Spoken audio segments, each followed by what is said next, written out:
Olá, está começando mais um programa Fala Mais. Eu sou Guilherme Reginato, seja muito bem-vindo. E aqui, você já sabe, nós falamos de pessoas, o meu e o seu comportamento revelados no ar, mentalidade, inteligência emocional e também espiritualidade, que inclusive tem a ver com o tema de hoje, hein? Não sai daí. E você já sabe, todos os programas eu tenho o prazer de ter ao meu lado como host, ela que é co-criadora deste projeto, a minha esposa Grazi. Seja bem-vinda, Grazi. Muito obrigada, é um prazer estar aqui. E eu tô curioso com o tema do programa de hoje. Temos um convidado especialíssimo para esse podcast. Sem mais delongas, quem é o convidado e qual é o tema? Hoje o nosso convidado especial é o Matheus Eleutério e ele está aqui para nos auxiliar e tirar dúvidas sobre interpretações bíblicas. Eu vou falar um pouquinho, o Matheus, né, ele é casado com a Gabriela, ele é pai da Lisa, mestrando em teologia do Antigo Testamento, e aí surgem muitas dúvidas, né, Matheus? O Antigo Testamento. E hoje ele é professor de interpretações bíblicas, tendo mais de 3 milhões de seguidores em todas as redes ensinando sobre a Bíblia. E, Matheus, uma das dúvidas, né, enquanto eu e o Gui estávamos conversando, é o quanto você é jovem, o quanto você já transformou vidas através da palavra, e nós gostaríamos de entender o que te motivou tão cedo a ser um conhecedor da Bíblia. Que não é comum. Que né? não é comum. Porque o Matheus, não é comum. Para quem está assistindo o programa, é extremamente jovem, né, Matheus? Seja muito bem-vindo. Prazer ter você aqui, meu amigo. Primeiramente, obrigado, Gui e Grazi, pelo convite. É uma honra de verdade estar aqui. E obrigado pelo jovem, né? Eu fiz 31 anos nessa semana. Essa semana Parece ser mais jovem. Parece ser mais jovem, verdade. E já é mestrando em teologia, então tem um interesse muito grande nessa parte. Como é que surgiu isso, Matheus? Então, geralmente a gente se torna aquilo que um dia nós precisamos, né? E geralmente isso se torna uma inspiração. Às vezes um problema que nós tivemos lá atrás se torna uma inspiração para a gente trilhar um caminho para ajudar aquela pessoa lá do passado, aquele nosso eu lá do passado. Então hoje o que eu faço nada mais é do que ajudar pessoas como eu, lá do passado, que tiveram dúvidas a respeito da fé. Eu comecei essa jornada com 21, 22 anos, permaneci um tempo afastado da igreja e voltei com essa idade. E quando eu voltei, eu estava cursando engenharia mecânica. Eu sempre fui uma pessoa muito analítica, as coisas sempre tinham que fechar. Conta cálculo 1, 2 e 3, no final do teu cálculo não podia ficar nada ali, nenhuma ponta solta, tudo tinha que fazer sentido. E o meu raciocínio, ele funcionava dessa forma. E eu olhava para a Bíblia, eu não via isso. As coisas, elas não fechavam às vezes, algumas informações. Então você, já em Gênesis, vê a história de um dilúvio que cobriu a terra. Mas espera aí. Se a água ela segue um ciclo, cadê toda essa água? Onde é que está tudo isso? E aí você vê na faculdade ou na escola, você vê a história de Darwin, da criação das espécies, da evolução, aliás, das espécies, seleção natural. Você se pergunta como é que, de um lado, existe uma teoria embasada cientificamente, aqui existe outra. Qual que eu sigo? A Terra tem milhões de anos ou a Terra tem 6, 7 mil anos, como descreve a Bíblia? Boa. Então eu comecei a ter muitas dúvidas e essas dúvidas elas começaram a ter que ser resolvidas, porque isso se tornou um problema dentro de mim, porque apesar de você ir na igreja, ir no culto e escutar palavras que eram mais práticas para a sua fé, isso ficava ali aquele incômodo, né? Poxa, como é que eu lido com essas informações? Como eu lido? E eu comecei a estudar e comecei a perceber que às vezes a gente tenta olhar para a Bíblia com a ótica dos nossos dias, século 21. Mas, na verdade, a Bíblia é um livro extremamente, a gente fala complexo, a gente pensa em algo difícil, que não é para todo mundo, mas muito pelo contrário. A interpretação bíblica é para todos. Todos nós somos chamados a interpretar as Escrituras, mas ela exige de nós um pouco mais de interesse de mais fundo. Por isso que é muito importante... Só tomar uma água aqui. E perceba que o programa de hoje vai render. Porque as dúvidas que ele tinha São dúvidas que eu tenho e que nós vamos abordar no programa de hoje. Então, você que está nos ouvindo, que tem muitas dúvidas, que tem muitos questionamentos bíblicos, fique tranquilo. Fique tranquilo que eu vou trazer, eu vou me colocar no seu lugar e vou trazer esses questionamentos para o programa de hoje. E a sua dúvida pode ser a mesma dúvida do Guilherme. E são várias, Matheus. E se você não conhece o Matheus, eu recomendo que você já abra o seu Instagram e procure Matheus Eleutério. Matheus Eleutério no Instagram. Você vai encontrar este rapaz, ele é aqui de Rio do Sul, gente. Hoje reside em Florianópolis, mas é daqui, é gente nossa. E tem quase 2 milhões de seguidores no Instagram. É uma das maiores referências hoje no digital, quando o assunto é estudo bíblico. Para o público jovem, eu diria que ele é top 3 do Brasil. Entre os players, que a gente fala assim no digital, que falam sobre Bíblia, que estão influenciando pessoas nesse sentido. Esse cara hoje tá aqui com a gente. E a gente tem a oportunidade de ouvi-lo. Então, aumenta o volume do teu rádio se você está no rádio. Aumenta o volume do teu computador se você está no YouTube. E fica aqui com a gente que vai ser sensacional. Coisa boa. Vocês até citaram, dando só um ensejo aqui. A gente é natural aqui de Rio do Sul, né? Eu e minha esposa.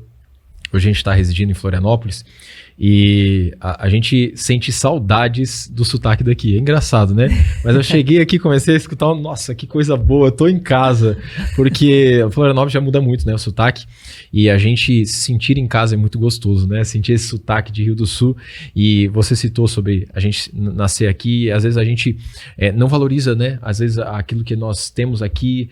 Até às vezes a gente vendo muito na internet as pessoas valorizando muito o que é fora do Brasil, a gente deixa de valorizar o que é de dentro, o que é nosso. Então, muito legal. As raízes sempre serão as raízes. Exatamente. Matheus, você falou sobre o dilúvio. E eu quero começar te perguntando a respeito justamente de Gênesis. Que em algum momento diz que fulano viveu 400 e tantos anos.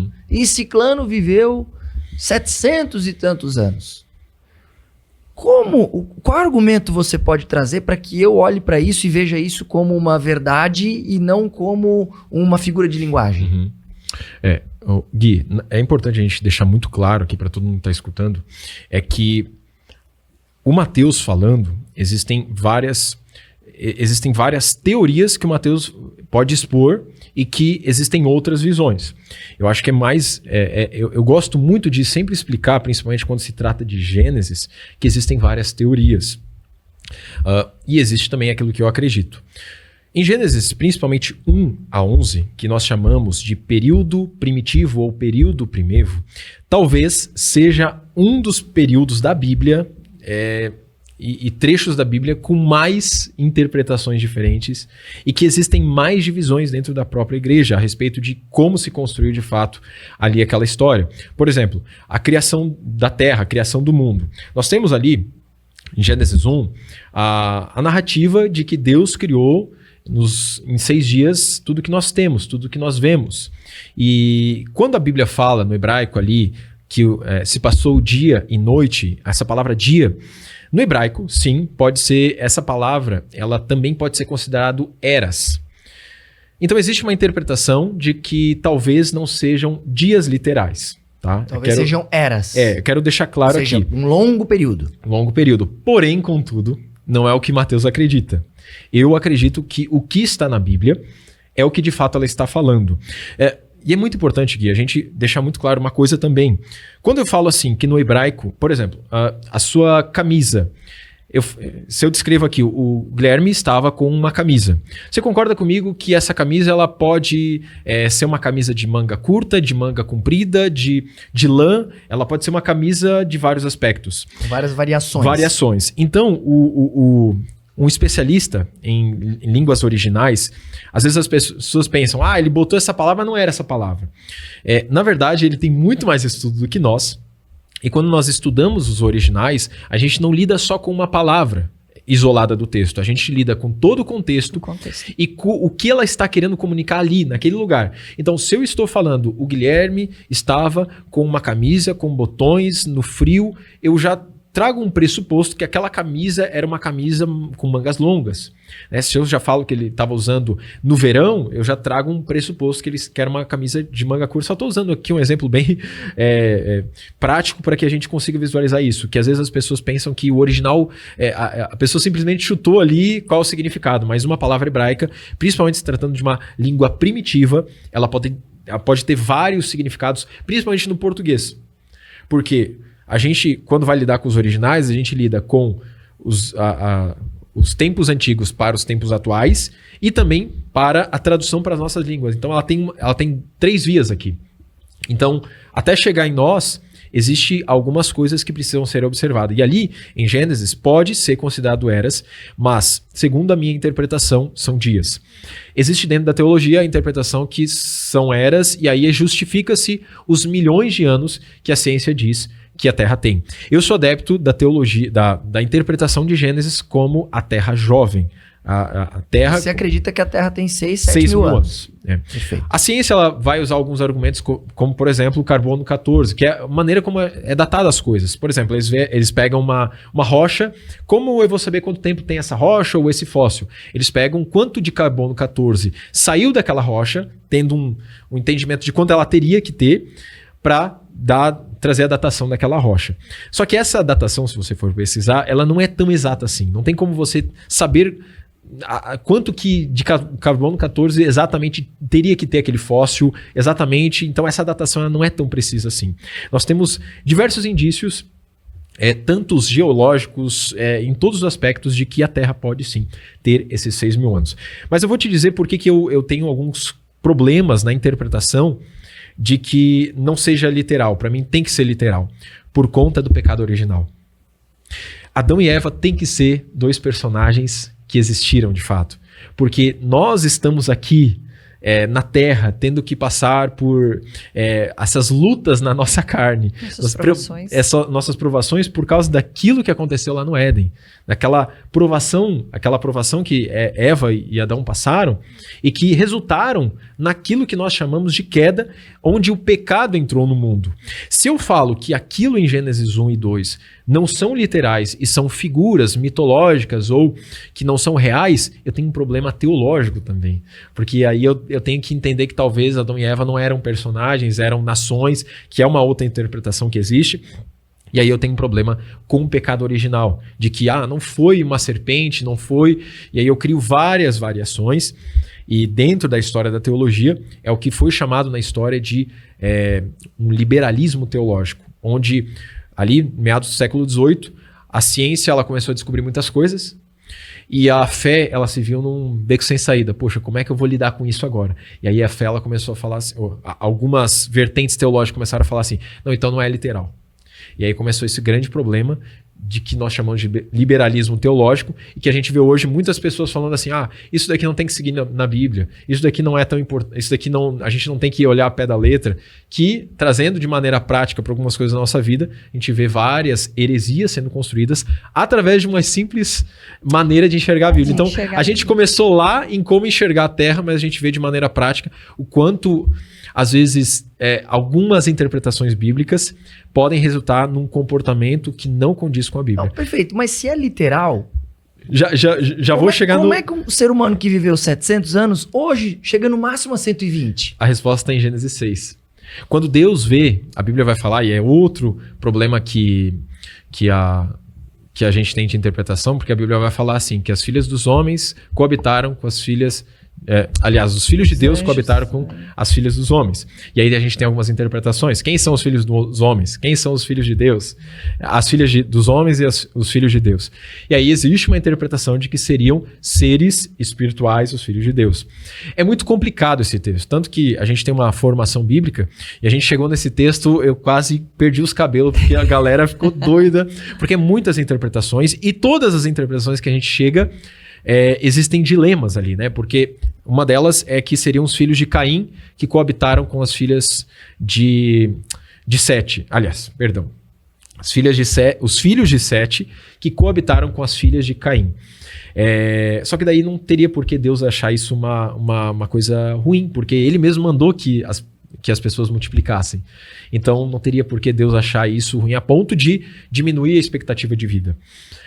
Existe a interpretação, porque lá em Jó, essa palavra que é utilizada para filhos de Deus é utilizada para os anjos que se apresentam diante de Deus lá em Jó. Então, existe a interpretação que podem ter sido próprios anjos. Por mais que a Bíblia fala que eles não se casam nem se dão em casamento, Jesus vai falar, lá em Judas vai falar que alguns anjos eles saíram do seu estado natural. E Deus os aprisionou por causa disso. É o tipo de coisa, Gui, que dentro da teologia a gente prefere não futucar muito, porque é muito complicado, porque alguns indícios apontam para um lugar, mas esse ponto é complicado, e esse daqui também é complicado. É o tipo de coisa que a gente vai chegar na eternidade e falar, Deus, agora responde. Perfeito. O que queria dizer aquilo lá. Mas a Bíblia vai falar em Gênesis 6 que por causa disso, Deus... ele vê aquela situação, então ele fala que meu espírito não permanecerá mais por tanto tempo dentro do ser humano, e aí ele abaixa a expectativa de vida da humanidade. Então, a partir desse momento, o homem ele passa a ter uma expectativa de vida menor. Tá lá em Gênesis 6. E os dinossauros? Eu sei que a graça está cheia de... Mas eu preciso saber também dos dinossauros. Porque você falou a questão de você acreditar que a Terra tem 6, 7 mil anos. Sim, sim. O que se acredita, em base científica, é que os dinossauros existiram antes disso. Muito antes disso. Milhões de anos atrás, depois foram extintos. Existem milhares de provas da existência dos dinossauros. Dos dinossauros, exato. E como é que isso é visto no contexto bíblico? Gui, novamente nós temos várias interpretações. Aqui eu vou falar o que Mateus acredita. E quando eu falo Mateus acredita, eu não tô saindo de uma interpretação que eu inventei. Eu tô, assim, nos ombros de muitos gigantes hoje que entendem muito mais dessa área, até mesmo do que eu poderia chegar perto, porque são pessoas especializadas nessa área de datação da Terra, como, por exemplo, aqui vou citar algumas pessoas, caso alguém queira pesquisar, Marcos Eberlin, Adalto Lourenço, que nos deixou recentemente. São pessoas estudiosos brasileiros que são referência aí mundial nessa área e que acreditam nisso que eu estou falando, tá? Quando nós falamos sobre animais, dinossauros, e que a ciência, como eu mencionei, ela fala que eles tiveram milhões de anos e que a datação ela não é tão precisa quanto nós imaginamos. A gente pensa assim, que existe algo lá que eles fazem e no computador fala 10 milhões, mas não é assim. Existe uma amostragem que eles fazem com alguns elementos, carbono 14 e alguns outros elementos, que eles estimam que tenha essa idade. Só que, olha que interessante aqui. Existe uma descoberta recente, até eu tenho um artigo, depois eu posso te passar, a gente deixa aqui na tela pessoal. Um artigo que ele foi encontrado um fóssil de um dinossauro com carne, ainda com tecido mole naquele fóssil. Ou seja, é impossível um animal que foi extinto há milhões de anos ele ter tecido mole nos seus ossos. A Bíblia vai falar que os animais terrestres eles foram feitos no mesmo dia que os homens, no 6º dia. Eu acredito que os dinossauros eles surgiram ali. No mesmo dia que surgiram os animais terrestres, os dinossauros que surgiram ali junto com no 6º dia. Os animais Ou seja, conviveram com os homens. Conviveram, exatamente. No livro de Jó, o livro de Jó é interessante, Gui, porque ele é um livro que, apesar de estar lá antes de Salmos, ele é um livro que é datado no período patriarcal, junto com Abraão, Isaac e Jacó. O livro ele não descreve isso, mas por conta de alguns costumes ali da época, alguns tipos de sacrifício que eles faziam, a gente data ele mais ou menos no período de Gênesis. E lá no livro de Jó, nós temos um momento onde Deus ele começa a falar com Jó, e ele fala para que ele olhasse para o Behemoth, olhasse para o Leviatã, por mais que temos interpretações de que algumas bíblias vai colocar como hipopótamo, outros vão colocar o Leviatã como jacaré. São traduções aí para o português, que o tradutor, aí neste caso, eu não concordo com o tradutor, porque ele usou palavras brasileiras, digamos assim, como se... tem o caso da palmeira, né? Que a palmeira, quando a gente vê na Bíblia lá em Salmos, não é palmeira, é a tamareira. Mas o tradutor coloca uma árvore que a gente conhece para a gente conseguir visualizar, porque a tamareira é bem parecida. Então, o Behemoth, que no original é Behemoth e Leviatã, são palavras, nome próprio e muitas vezes foi traduzido para animais, são animais que a gente desconhece quais são. E que a própria Bíblia relata e fala sobre uma característica de um animal muito imponente, que causava medo, causava terror. E se ele é datado no período patriarcal, tudo nos leva a crer que eles existiram durante aquele período e por algum motivo, durante o tempo, eles foram extintos. A Bíblia não explica muitas coisas, porque ela não foi feita para explicar biologia, não foi feita para explicar algumas dúvidas que nós temos e que gostaríamos que ela resolvesse. Mas eu entendo que não cabe à Bíblia explicar por que eles foram extintos, o que aconteceu, mas nós cremos que eles foram criados por Deus. Isso é fato. Captei. Agora, se a pessoa ela interpreta milhões de anos a eras lá em Gênesis, aí cabe essa interpretação de que eles têm de fato milhões de anos. Agora, Mateus, eu interpreto diferente, de que eles existiram junto com a humanidade e que a datação que é feita hoje, ela tem alguns problemas. E dentre o que a gente estava conversando, você entrou em Gênesis, a criação do mundo, em 6 dias. E aí eu vou levantar uma questão, Mateus, que é bastante discutida nos domingos, nos almoços de domingo. E se fala muito, né, em seguir a Bíblia, em todos os termos, mas a gente percebe que na Bíblia, por exemplo, ele fala que o 7º dia foi de descanso. E que esse 7º dia, ele deve ser guardado, podendo, no descumprimento, levar até a morte.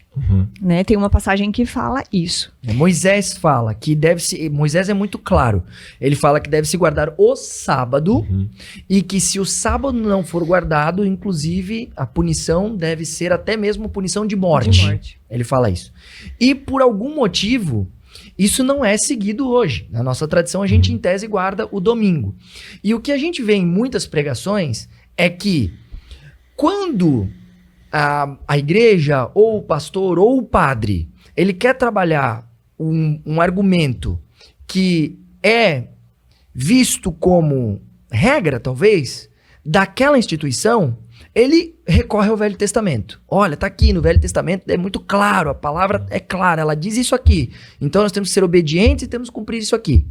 Mas quando se trata de outras coisas, na qual aquela instituição não segue, aí ou não se fala do assunto, ou se tergiversa sobre isso. Ah, não, mas tem que ver que daí... Aí entra a interpretação.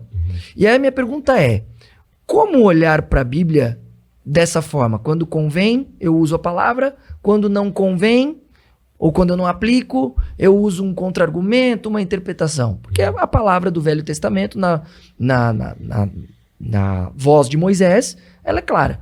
Deve-se guardar o sábado e, se não guardar, punição de morte. Por que muitos de nós não guardamos, inclusive muitas igrejas não guardam o sábado? Legal. Esse é um assunto que ele rende bastante conversa mesmo.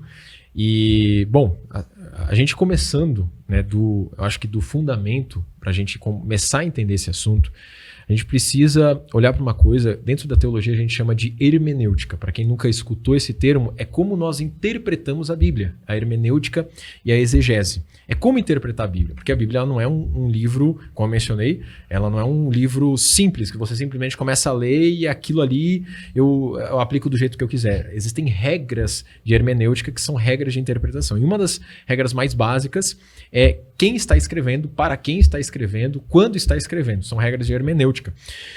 E quando nós vamos lá em Gênesis 20, aliás, Êxodo 20, que fala sobre o sábado, o Shabá, quem está escrevendo, para quem e quando? Devemos nos lembrar, minha especialidade é Antigo Testamento, justamente porque eu sou apaixonado pela história de Israel, por Israel e pela construção do plano de Deus através de Israel e toda aquela nação. Eu amo ir para Israel, é uma paixão minha. Eu queria agora, final do ano, a minha esposa estourou a guerra e a minha esposa já estava bem louca. Eu falei, não, amor, eu vou, não tem problema, eu vou ajudar. E aí ela já fica bem. E eu tive agora também, eu estava tendo um conflito, vi um míssil passando por mim, mas tudo certo. Ela fica. Depois eu mostro, quando eu chego, eu mostro para ela, porque senão ela fica desesperado.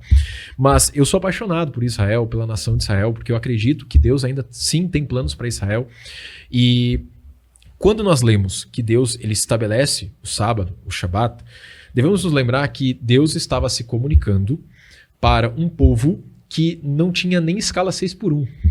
Era escala 7x0. Eles não tinham descanso. Não tinha nem um dia de descanso. Eles estavam saindo de um contexto onde todos os dias eles trabalhavam. Literalmente todos os dias. Deus liberta esse povo que trabalhava todos os dias. E qual era o grande risco do que podia acontecer agora?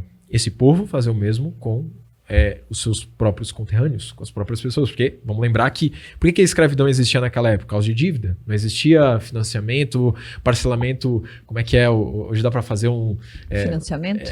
Dá pra você renegociar a dívida, né? Às vezes vai fazer alguma coisa assim que tá com uma dívida com alguém, vai pegar um empréstimo. Não existia. Se você tinha uma dívida, se você estava passando fome e já estava sem dinheiro, o que você poderia fazer é se vender. Se vender como escravo. Era a única forma de você... ter uma subsistência. Então, a escravidão, Deus, as pessoas até perguntam por que Deus permite a escravidão? Porque era a única maneira das pessoas sobreviver naquela época. Agora, as pessoas elas precisavam, de uma maneira pedagógica, compreender como viver, como se relacionar com esse Deus. E a lei, ela é muito mais um relacionamento Deus com o seu povo, mas também do povo saber lidar consigo mesmo, com o seu próprio corpo, com a sua própria vida, do que a gente imagina de que, olha, Deus estabeleceu isso para Israel, e se Israel não seguir isso, Deus vai punir, como se Deus fosse um Deus irado, bravo. Na verdade, Deus estava revelando para Moisés e posteriormente para Israel como eles deveriam lidar com a vida. Então, as regras que nós lemos ali, a lei que nós lemos ali, a gente sempre deve colocar debaixo de uma interpretação que Deus estava comunicando para um povo. Ele não estava comunicando para o Gui, para a Grazi, para o Mateus. Primariamente, eles estavam comunicando com o povo de Israel. Isso é fato. Tá? E aí, quando nós trazemos para a interpretação dos dias de hoje, aí é outra história. Mas, ok. O que eles estavam querendo comunicar? Isso é importante para a nossa interpretação aqui. Que o sábado não era um luxo de Deus. Eu quero estabelecer um sábado aqui. Não, na verdade, o sábado, isso até cientificamente, a medicina ela comprova de que o corpo, ele precisa de descanso. Ele precisa descansar. O descanso é essencial para o nosso corpo. Sim, logicamente. E, inclusive, existia o sábado da terra, né, o ano sabático da terra, que eles tinham que... eles não podiam plantar durante aquele ano sabático. Então eram 6 anos de plantio e 1 ano a terra tinha de descansar. E existem estudos, Gui, que se você fizer isso, fizeram alguns testes, uma terra que plantou por vários anos sem cessar e uma terra que parou por 1 ano a cada 6 anos. Aquela terra que parou a cada 6 anos para 1 ano, ela teve colheitas muito melhores por causa do descanso da terra. Os nutrientes conseguiram ele se restabelecer. Então o que Deus está falando... Ele não... E é daí que vem o nome sabático, agora que eu liguei uma coisa com a outra. Exatamente. Nunca tinha... vai dizer que tu já tinha ligado uma coisa com a outra. Não tinha ligado. Então... Mas é que ele já foi falando, eu já tinha... Claro, o período sabático vem de sábado. Uau, exatamente. Que descoberta, eu não sabia disso. Aí, ó. Acabou de cair a ficha. Então... Deus ele não está estabelecendo aqui uma regra por luxo, mas ele está mostrando para o povo como eles deveriam viver, qual a maneira. Tanto que lá em Deuteronômio vai falar que eis que está diante de você bênção e maldição. Escolha uma bênção. Por que vocês escolheriam maldição? Não faz sentido. É burrice. Porque, na verdade, o que Deus estava mostrando era o caminho de bênção, de colher bênção. Gui, se você se jogar de um prédio e orar para Deus assim, que não aconteça nada, o que vai acontecer? Você vai se espatifar no chão. Não tem oração que resolva isso. Porque existem leis da física que revelam que isso vai acontecer. É burrice você pular. É inteligente você não pular, você seguir uma vida segura. O mesmo está acontecendo aqui com a lei. Deus está mostrando para o povo, gente, é burrice vocês não seguirem as recomendações que eu estou dando para vocês. Porque é um estilo de vida que vocês colherão bênção, colherão fartura. Agora, Mateus, agora você falou isso, então eu tenho que seguir toda a lei. Agora, nós precisamos compreender que existem alguns textos que nos mostram que tudo que estava sendo construído ali era para o povo de Israel e que também existiam coisas que eram sombras, apontamentos. Hebreus vai falar, capítulo 10, que eu vou aqui pegar esses textos para a gente conseguir se referenciar melhor, tá? Hebreus capítulo 10 vai falar o seguinte, versículo 1. Porque tendo a lei a sombra dos bens futuros e não a imagem exata das coisas, nunca pelos mesmos sacrifícios continuamente se oferecem cada ano, pode aperfeiçoar os que a eles se chegam. Ou seja, Hebreus já está mostrando que tudo que estava acontecendo ali, sacrifícios, algumas cerimônias, alguns rituais, eles eram sombras, apontamentos, não eram a plenitude total. Hebreus vai falar que Deus falou de várias maneiras no passado, mas agora se revelou e fala através do Filho. Em Colossenses capítulo 2, olha só o que diz. Portanto, ninguém vos julgue pelo comer ou pelo beber, ou por causa de dias de festa, ou de lua nova, ou de sábados, que são sombra das coisas futuras. Ou seja, as festas, porque o sábado é considerado uma festa, é considerado dentro das festas judaicas, tabernáculo, Páscoa, Pessá, o sábado é considerado uma das festas, apesar de ser toda semana. O que Paulo está falando aqui é que todas as comemorações, festas, cerimônias eram um apontamento para Cristo. E olha só o que nós encontramos lá em Mateus capítulo 11, versículo 28 e diante. Vinde a mim, todos os que estão cansados e sobrecarregados, porque eu vos aliviarei. Jesus está mostrando que Ele é o cumprimento do sábado. Ele é o nosso descanso. É nele que encontramos descanso. Ou seja, o dia de descanso agora é uma pessoa. Não é uma... É porque o sábado, para o judeu, ele não é você ficar parado, é você adorar a Deus, é você buscar a Deus nesse dia de descanso. Então, o sábado, ele apontava uma pessoa. Ele é o descanso. Nele nós encontramos descanso. Aqueles que estão cansados, sobrecarregados. E o que o pecado faz na nossa vida? O que o orgulho faz na nossa vida? A pessoa, ela vai lá e financia um carro que ela não pode pagar porque ela está angustiada, porque ela quer mostrar para os outros que ela quer ser alguém. Ela vai lá e financia uma casa porque ela quer mostrar que ela tem uma fachada maior e ela tem uma casa mais imponente. É isso que o pecado fez na nossa vida. Ela não deixou pessoas ansiosas, sobrecarregadas, que estão sempre buscando valor nas coisas, estão sempre buscando que não seu conhece valor. a sua real identidade. Exatamente. E por não conhecer a sua real identidade, precisa da aprovação, da validação Exato. dos outros. E é isso que o pecado fez na nossa vida, porque a gente enquanto escravos do pecado, nós somos meramente escravos. Nós fazemos porque nós queremos ser algo, nós queremos ser alguém na vida e nós queremos mostrar para os outros, nós queremos preencher esse vazio. Só que o Evangelho ele mostra que agora, em Cristo, eu me torno filho, eu tenho uma identidade, então eu não preciso mais viver tentando me validar e com essa ansiedade no meu coração. Porque o contexto que Jesus está falando aqui, principalmente em Mateus 11, ele está falando porque o meu jugo é suave e o meu fardo é leve. O interessante, Gui e Grazi, é que ele está usando aqui essa palavra jugo, sabe a canga que é do boi? Por causa de jugular, né? Que é na jugular do boi. Exato. Perfeito. Mas o que é o jugo aqui? Existe um significado ainda mais profundo, porque as leis que existiam na época, existiam interpretações das leis que os rabinos traziam, que os fariseus traziam e que as pessoas deveriam seguir. Então, por exemplo, eles entendiam que não podia trabalhar no sábado, mas o que definia trabalho? Então tinha regras, Gui, que você não podia nem cuspir no chão, porque era considerado trabalho, você estava fazendo argila. E aquilo lá era pesado, as pessoas elas se sentiam mal porque elas não podiam fazer nada, tudo era pecado. Culpa, tudo é culpa, exatamente. Tudo é culpa. Então Jesus... E ainda hoje eu vejo muitas vertentes levando pra culpa. Exatamente. Ainda hoje. Exatamente. Com máscara de santidade, né? Isso. Você não pode... É como se a santidade... Isso. Não pode fazer isso, não pode fazer aquilo, não pode fazer aquilo. Daí você fica, meu Deus do céu, eu não tô me Se eu sentindo fizer, tô leve. pecando. Eu não tô me sentindo Exatamente. bem, eu tô me sentindo preso, porque eu não posso fazer isso aqui, Jesus senão chamou eu vou ser punido. que o fardo dele é leve, mas eu tô aqui... Pois é muito mais pesado do que antes. Muito mais pesado, tá pior do que antes. Exatamente. Só que o que Jesus está falando, meu jugo é suave, meu fardo é leve, é justamente que essas regras que os fariseus tinham eram chamadas de jugos, porque eram justamente pesos no ombro das pessoas. E aí ele pega essa palavra e fala, o meu jugo é suave, o meu fardo é leve.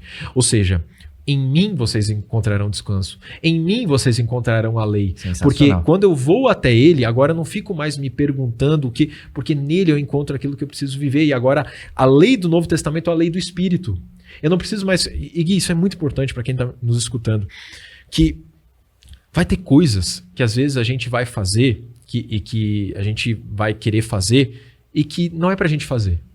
Mas você não vai encontrar na Bíblia que é pecado, que é errado. Mas às vezes é pra gente, aquilo ali não é pra gente. E parece que a gente vai sentir algo falando pra gente não se meter naquilo. Uma intuição. Exatamente. Que a Bíblia vai falar, que é o Espírito Santo, que dirige é a intuição os filhos de divina. Deus. Quantas vezes, Gui, às vezes a gente ia fazer aquele negócio lá, aquela negociação, não sentia paz, não sentia no coração. Pô, depois descobriu que era uma bucha. Eu e a Grazi, nós falávamos sobre isso vindo pra Agora cá. eu vim pra cá. Né?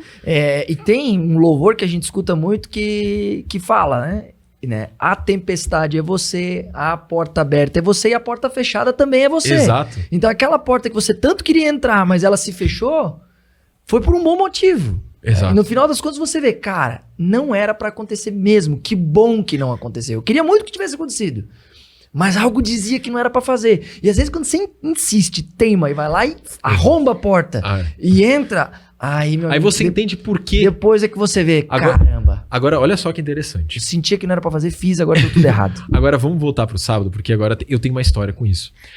Eu fui uma pessoa que tentei arrombar essa porta. Eu não descansava nunca. E para mim não tinha sábado, não tinha domingo, não tinha nada. Eu falava, Jesus é meu descanso, não preciso descansar. Descansar, dormir, eu durmo na eternidade. E aí, Gui, o que aconteceu? Tive um burnout. Fiquei doente, Olha aí. passei por uma depressão, porque existe algo fisiológico dentro disso, tá? Os níveis de serotonina, eles começam a baixar, você Sim. entra numa depressão e você já não tem mais ânimo pra nada. Perfeito. E a medicina te fala, você tem que parar, você tem que descansar. E aí eu olho pra Bíblia e penso assim, meu Deus, Já estava escrito. já estava escrito aqui. Então, não é mais... Gui, agora em Cristo, as coisas não são porque você tem que fazer, senão você... Mas é um convite de Jesus para experimentar essa graça que ele tem. Então, eu não preciso pensar, mas tem que eu não tenho. Cara, é uma graça. É um presente dele para mim. É de graça. É, exatamente, é um presente de poder descansar. Por que eu tô relutando? E se eu não posso, talvez assim... E aí, Gui, para quem é empresário principalmente, tá nos escutando... Aí que a gente entende por que o sábado significava confiar. Porque a gente que é empresário, que mexe com às vezes a gente administra algo, a gente, às vezes, deixar um dia de lado do trabalho é um papel de confiança, a gente descansar. Às vezes a gente queria trabalhar todo dia porque a gente quer resolver, e quando eu consagro um dia, não, hoje eu vou descansar, hoje eu vou com a minha família pro culto, hoje eu vou consagrar a Deus, hoje eu vou parar e ler um pouco mais a Bíblia, é um presente, é uma dádiva. E eu vejo que, assim como a terra, que dá muito mais fruto, eu começo a dar muito mais fruto. Fisiologicamente, porque meu corpo Perfeito. descansou e agora eu consigo. Mateus, eu tenho uma dúvida relacionada ao livro de Jó. E essa dúvida é uma interpretação que eu tenho sobre Deus. E eu queria muito o seu ponto de vista. Porque o entendimento que eu tenho de Deus é que Deus, ele é tão soberano, que ele não precisa provar nada para ninguém. Ele não precisa da validação de ninguém. Eu não consigo, a partir do momento que ele precisar da validação de alguém, eu já não consigo mais conceber esta figura como Deus. Está mais para uma figura humana do que Deus. E no livro de Jó, no início, Deus se encontra com os anjos, entre esses anjos havia o diabo. Deus pergunta, né, de onde é que ele vem, ele fala que ele estava perambulando pela terra, e Deus fala para o diabo, você viu ali o Jó, meu servo? Não há no mundo alguém tão fiel quanto ele, alguém tão devoto quanto ele, alguém que confie tanto em mim quanto ele. E aí o diabo desafia Deus. O diabo diz para ele, mas é porque também ele tem uma vida de abundância, uma vida de prosperidade, você dá tudo o que ele quer, aí é fácil adorar. Se fosse um contexto diferente, eu duvido que ele adoraria você. É mais ou menos assim o texto bíblico. Né? Por favor, você pode até complementar se for o caso. Exato. E aí, Deus, eu Guilherme Reginato, entendo que Deus sendo Deus, ele teria que olhar para o diabo e falar assim, beleza, essa é a sua opinião, e show de bola, eu conheço Jó, eu não preciso te provar nada, eu não preciso da sua validação para nada, e eu vou deixar Jó seguindo a vida dele como ele está seguindo. Porque essa é só a sua opinião, diabo. Mas Deus fala assim, eu vou te provar que não, que você está errado. Inclusive, se você quiser, você pode tirar tudo dele, só não toque nele. E eu vou te mostrar que ele vai continuar sendo meu servo. Eu fico perguntando, pra que isso? Pra chegar no final da história, Jó perder tudo, perder filhos, perder bens, perder familiares, depois ele volta a ter tudo, ok? Deus dá de novo pra ele. E pra quê? Pra chegar no final e Deus olhar pro diabo e falar assim, olha, viu? Viu? Te falei que você estava errado. Viu como ele é fiel? Você consegue entender o meu questionamento? Uhum. Sim. Ele tá mais, não é na história, mas ele tá mais nessa barganha que Deus fez com o diabo. Deus sendo Deus, como assim? Uhum. Existem duas coisas importantes aqui. A primeira é que é muito comum a gente ter esse sentimento a respeito das coisas que Deus faz. Por exemplo, por que Deus permitiu que aquela atrocidade acontecesse? Ou aquele crime acontecesse? Aquela pessoa passasse por isso? Por que Deus permitiu? Se Deus ele livra algumas pessoas e outras não, por que Deus faz essas coisas?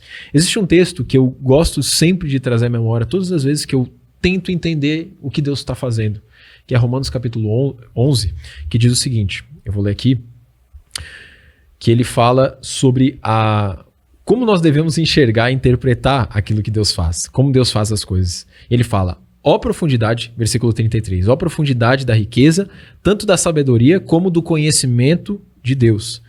Quão inexplicáveis são os seus juízos e quão insondáveis são os seus caminhos. Pois quem conheceu a mente do Senhor? Ou quem foi o seu conselheiro? Ou quem primeiro deu a ele alguma coisa para que lhe seja restituído? Ou seja, Gui, o texto está nos mostrando Paulo porque ele vem de uma sequência de dilemas a respeito de salvação, porque a salvação antes era só dos judeus e agora alcança os gentios, e aí os gentios eles entram num conflito, mas aí Paulo ele mostra que a gente não tem que ficar questionando como Deus faz as coisas e por que Deus faz as coisas, porque imagina que nós somos, a minha filha tem 2 anos, nós, diante de Deus, a gente é muito, mas muito menor em sentido de inteligência e sabedoria do que a nossa relação, talvez, com os nossos filhos pequenos. Se eles são limitados para entender algumas coisas que a gente manda, imagina nós em relação a Deus. Por que Deus faz algumas coisas?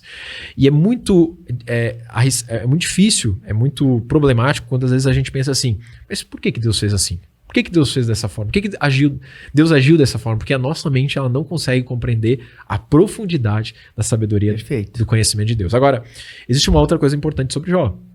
Que Jó usa uma linguagem poética. Tudo que está sendo construído ali em Jó, eu entendo como inerrante. É o que está escrito ali.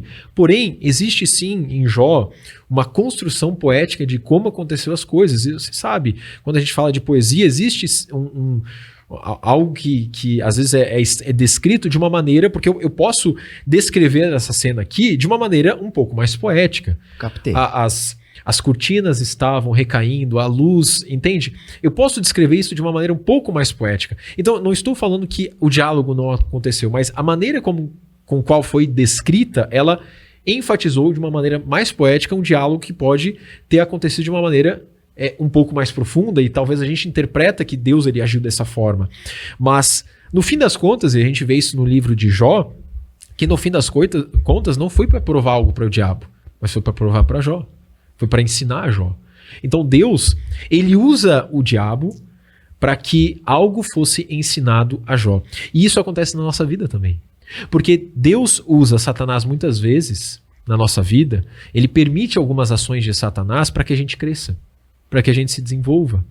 Porque se engana aquele que pensa assim, vou orar antes de sair de casa, vou consagrar meu dia e nada de ruim vai acontecer. Aí você sai ali na Avenida Oscar Barcelos, um motoqueiro te corta a frente, te xinga, Já saiu. Você não concorda comigo que foi Deus que permitiu? Foi Deus. Deus é soberano. Deus o diabo ele não pode fazer nada se Deus não permitir. Mas a gente também sabe que o diabo ele se aproveita. E aí diante disso, Gui, a gente tem 2 opções. Ou eu caio na cilada de Satanás, ou eu entendo. É Deus querendo me ensinar alguma coisa aqui. E esse é o ensinamento do livro de Jó. E aí cabe a mim querer aprender ou não. E a lição do livro de Jó, ela é clara. Né? Exato. Mantenha-se firme, mantenha-se fiel, permaneça confiando na provisão que por mais que você sofra alguns reveses, e Jó sofreu todos os piores possíveis, Exato. Né? Você será recompensado. Exato. Tanto que a gente vê esse dilema, essa bifurcação que a gente sempre verá na vida quando o Satanás nos tentar ou tentar tocar nossa vida, com a mulher de Jó. Porque a mulher de Jó, e aí não é assim, ela tendo uma... Porque muitas vezes as pessoas vão ser a boca de Satanás na nossa vida, e ela pega e fala, por que você se mantém fiel? Por que não abandona? Amaldiçoa esse Deus e morre de uma vez. Ou seja, mostra que Jó ele tinha uma bifurcação ali. Ele podia pegar, amaldiçoar Deus e começar a xingar, mas ele fala, você está agindo como tola. Nós não aceitamos o bem de Deus, não devemos também aceitar o mal? E aí eu pergunto a você, ouvinte, quantas esposas não estão agindo no seu lar exatamente como a esposa de Jó? E para não apenas generalizar no âmbito feminino, quantos maridos não estão agindo na vida das suas esposas? Como a esposa de Jó agiu? Questionando a esposa. Com palavras, né? Com palavras, querendo, não, pra que tá... Ao invés de apoiá-la, ao invés de se sentir no coração que o que ela está buscando, ou que o que ele está buscando é algo maior, é algo bom, é algo... Né? Por que não incentivar? Exatamente. Tanto que Jesus instituiu o perdão justamente porque o perdão, ele fecha toda a oportunidade de Satanás poder agir num casamento, né? Às vezes, a gente peca, a gente erra, nós somos falhos. E eu e minha esposa, a gente, às vezes, sempre tenta entender, compreender, às vezes, um olhar espiritual que está acontecendo à nossa volta. E como todo casal, às vezes a gente tem alguns atritos. Só que quando a gente percebe, opa, peraí, aqui Deus não está agindo. A gente logo lembra do perdão. E muitas vezes é difícil, porque a gente quer lembrar a razão, eu tenho razão, eu estou certo. A gente está na carne. Exatamente. Só que a gente rapidamente tem que lembrar, isso daqui não é Satanás. Paulo vai falar que a nossa luta não é contra carne, nem sangue, nem contra a nossa esposa, nem contra os nossos filhos. É contra os principados e potestades nas regiões celestiais. Ou seja, quando se levanta uma briga no meu casamento, na minha casa, eu tenho que lembrar, é o diabo aqui, ó, tentando agir. Às vezes falando através da minha própria boca ou da minha esposa, a gente tem que cessar isso daqui. A gente tem que acabar isso daqui. Então, perdoa o outro, pede desculpa. Né? Uma vez eu escutei um conselho de um rapaz, Mateus, um homem no casamento tem que entender uma coisa, ou ele é feliz ou ele tem razão. Então, os dois não dá. Então, pede perdão, pede perdão de uma vez, resolve a parada. Mas isso é importante. É tão mais simples, gente. Isso é importante. Por que vocês não pedem perdão de uma vez, né? Sempre tão certa. Mas isso é uma brincadeira que pode salvar muitos casamentos. Sem dúvida. Porque a gente falou de Jó, mas a gente vê ali que Satanás estava agindo e usando a boca da esposa de Jó para destruir a vida de Jó. Então, um casamento que às vezes a pessoa permite que Satanás use a sua boca, ou que a mulher ou o homem permite que Satanás ele entre nessa casa através de palavras, de pensamentos, ele está abrindo uma porta para Satanás agir na sua família. E às vezes a gente fala assim, poxa, mas eu oro, eu leio a Bíblia, tá tudo certo, e eu não sei por que é esse caos. É porque a gente está permitindo que Satanás use a nossa boca nessas discussões em alguns momentos. Então, o livro de Jó nos ensina muitas coisas, né? Mas uma delas que são fundamentais para aquilo que a gente está falando é que Satanás, às vezes, ele tem permissões de Deus para fazer algumas coisas, e a gente tem que identificar isso e agir rapidamente para que ele não possa agir na nossa casa. Bem. Grazi, meu amor, nós teríamos muitas perguntas. Muitas, mas o nosso tempo tem uma lista aqui, gente, de perguntas. Mas, para a gente finalizar, Mateus, você que é um estudioso, que você, como você disse, precisa ter começo, meio e fim, para quem está nos escutando neste momento, qual é a prática de iniciar a leitura da Bíblia? O que você recomenda para essa pessoa que quer começar a fazer a leitura da Bíblia? Legal. No início da nossa caminhada, geralmente, a gente começa dentro de um contexto de igreja, a gente escuta alguém falando, talvez até uma pessoa que me acompanha, ela escuta o que eu falo. E eu sempre falo para os meus alunos, olha, você precisa ter o seu relacionamento com a Bíblia. Você está aqui me escutando, interpretando, mas você precisa ir atrás. Tudo que eu estou falando, você tem que colocar à prova, vai atrás. Porque hoje na internet, eu falo, a internet é muito fácil se propagar muitas heresias, muitas mentiras. Então coloque à prova tudo, inclusive o que eu falo. Porque aí você vai perceber que o que eu estou falando eu não inventei da minha cabeça. Tem muita coisa que existe base, existe fundamento, que é muito mais sólido que muitos imaginam. Não foi uma teoria que eu tirei da minha cabeça. Então, as pessoas precisam compreender que a gente tem que parar de se apoiar no pastor, na Perfeito. pessoa que a gente escuta, naquele líder. Nossa, eu gosto tanto de escutar ele. Escute, mas tenha o seu relacionamento com a Bíblia. Tem o seu entendimento. Pega a sua Bíblia, vá atrás. Eu acho que primordial é ter um relacionamento diário. Nem que seja um capítulo por dia, 2 capítulos por dia. Eu sempre recomendo começar pelo Novo Testamento. Por quê? Porque o Novo Testamento, ele é a revelação do Antigo. E o Antigo, ele é muito extenso e ele contém algumas coisas que são um pouco mais complexas da gente no século XXI entender. Como, por exemplo, os sacrifícios, a gente chega em Levítico, Números. Por que eu tenho que entender qual é a roupa que Arão ele tinha que se vestir? Os levitas, os sacerdotes. Por que eu tenho que entender qual é a roupa... E aí é tanto cor da questionamento cortina. que a pessoa desiste. Desiste, exatamente. Porque você pensa, a Bíblia não é... Eu vou deixar isso pro pastor. Pastor, me explica, é mais fácil. E aí a pessoa, ela entra nesse erro que eu comecei falando. Comece pelo Novo Testamento, você vai conhecer a história de Jesus, quem Jesus é, os milagres, excelente. Atos dos Apóstolos, que vai falar da história agora da igreja, depois de Jesus ascender aos céus e agora a nossa missão, e as cartas paulinas e as cartas gerais. Depois de você fazer essa leitura, e eu sempre recomendo você ter fazer como se fosse um desenho, um GPS, né? Você vai sair de viagem, geralmente o que a gente faz, né? Geralmente quando a gente está no volante, a gente vai lá no Waze, hoje, né? Mas antigamente era o mapa, a gente via quanto tempo ia demorar. Vai ver quanto tempo vai demorar. Se demora mais de 10 horas, 12 horas, o que a gente já se programa? Vamos fazer uma parada, vamos parar para dormir. A Bíblia é a mesma coisa, é um livro extenso. O ideal é você fazer um plano de leitura, que a gente fala, né? Hoje tem muito planos prontos, tem aplicativos com planos de leitura, mas o que o plano de leitura vai fazer? Ele vai te ajudar a ter uma cadência diária.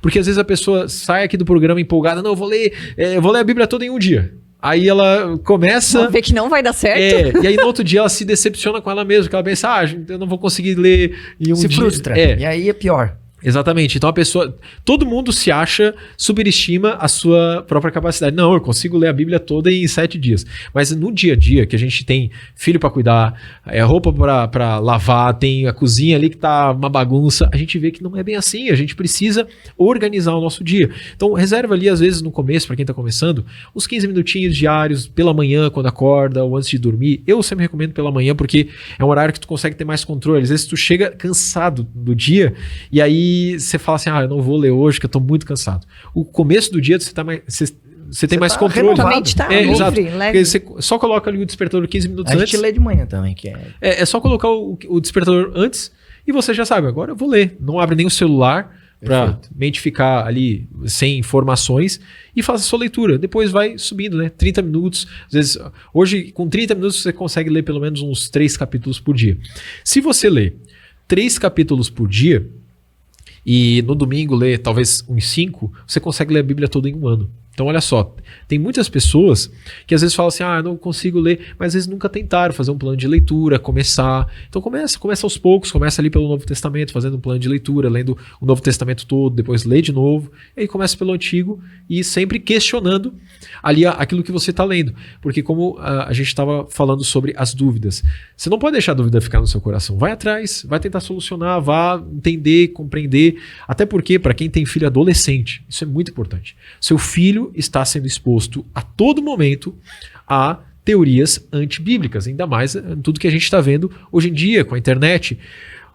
Aí chega a pessoa, quando o filho está com 18, 19 anos, e fala assim, eu não sei o que eu fiz de errado, porque meu filho se perdeu, sempre levei ele na igreja, na missa, sempre ensinei ele nos caminhos certos, e agora se perdeu, não sei o que aconteceu, mas é porque a gente precisava não somente empurrar ele para dentro de uma igreja, mas incentivar que ele tivesse um relacionamento dele com Deus, com a Bíblia, com as Escrituras. Porque quando ele chega na escola, ele está 4 horas do seu dia escutando um monte de teoria contra a Bíblia, e muitas vezes muitos professores, né? A gente de Florianópolis, a gente tem mais contato, às vezes com esse contexto mais avesso à Bíblia, e aqui a Bíblia não entra, e se o seu filho está ali 4 horas escutando tudo que é contrário à Bíblia, o que você acha que vai acontecer com ele? Se ele não tem contato em nenhum momento do dia com a Bíblia. A chance de ser manipulado é grande. A chance de ser manipulado é muito grande. Então, tenha o seu relacionamento. Você que quer seu filho comece nessa caminhada também, aprender, que ele vai ter dúvidas, também ajude ele a manter esse ritmo. E tu levantou agora um ponto, as crianças têm dúvidas. Exato. Elas fazem muitas Os dinossauros. O Arthur esses dias, bom, aí é um outro assunto, né, mas ele questionou, mãe, mas esse negócio que Deus está sempre presente, como é que ele está presente comigo e com o outro ao mesmo tempo? Tipo uma dúvida, né? Então, assim, Muito- Como ele tá em todo lugar? Como assim? Interessante. A gente um dia já teve essa dúvida também. Eu preciso, infelizmente, encerrar o programa. Nosso tempo chegou ao fim, mas o Matheus estará conosco na semana que vem. Nós vamos falar sobre Jesus. Então não perca, quarta que vem a gente está de volta com muito mais. Matheus, vou te agradecer por hora. Obrigado. Porque semana que vem você tá de volta. Legal. Obrigado Então pelo é só um convite. até logo. Até logo. Até E logo. quem quiser saber mais, entra no meu Instagram, que você vai ter várias perguntas respondidas lá, muita coisa que a gente Verdade. fez. @Matheus Eleutério. Simples. Põe Matheus lá, já vai aparecer quase 2 milhões de seguidores. O homem tá tomando conta de uma forma muito positiva desse nicho de mercado, É digamos pelo assim. linguajar também. A gente é volta- prático. A gente volta na quarta que vem. Não perca. Até mais. Valeu.